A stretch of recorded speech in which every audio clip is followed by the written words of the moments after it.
Phobias. What do you think of when you hear that word? Probably a fear that you have, which is something we can all relate to. It's practically universal.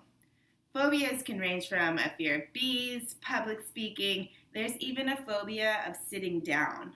Me personally, I'm afraid of heights, and there's a name for it, altophobia. So, today I want to talk to you about what a phobia is, the symptoms and causes, and then effective treatments that are out there.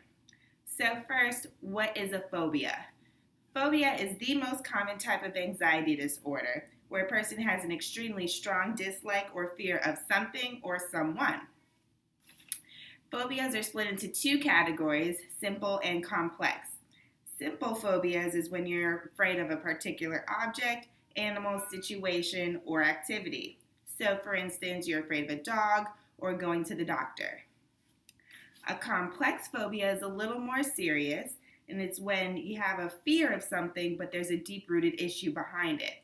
So, for instance, if you're afraid of public speaking, the deep rooted issue would be that you're afraid to be humiliated or embarrassed in front of a crowd of people.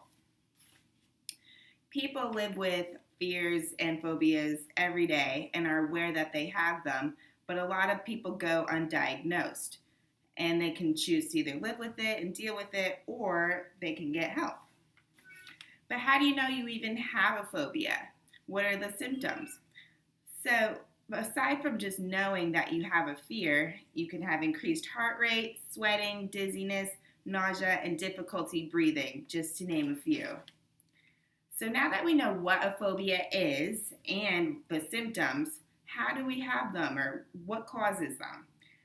So phobias can start from childhood, they can start in adolescence, and they can even start in adulthood. And there's a few factors that go into it. First one being a traumatic experience. So this means, say for instance, when you're younger, you're locked in a closet for a very long time. Now, because of that experience as an adult, you're claustrophobic, which means you don't like tight spaces, you don't like elevators. The next one is a phobia that is learned or adapted from a parent or sibling. So, this means, for example, if you see that your mom as a child, you see your mom is afraid of spiders, you see how she reacts to them, you see the fear in her eyes. As a child, you learn that and you adapt to it. And so now you become afraid of spiders. And the third one is genetic or brain chemistry. So this just means you're just simply born more anxious than others. One person is just born more outgoing and can speak in front of a crowd than another person. So now that we know why we have phobias, now let's talk about the different kinds of treatments.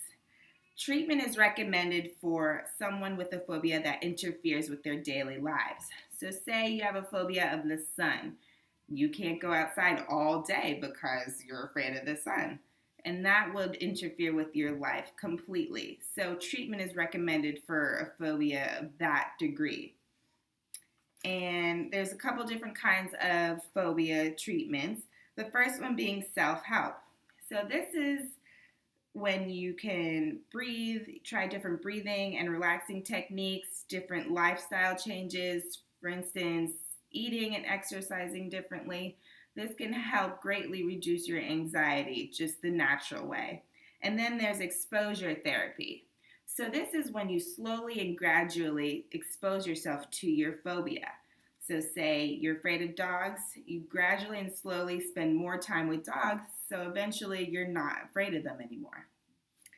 The next type of therapy is therapy.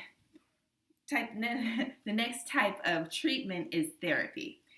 So this is counseling, group therapy, any kind of therapy where you can just talk about your fear, talk about a solution. And the last one is medication. There's plenty of medications out there that can help lower anxiety and lower stress in what you call or what you consider a stressful situation.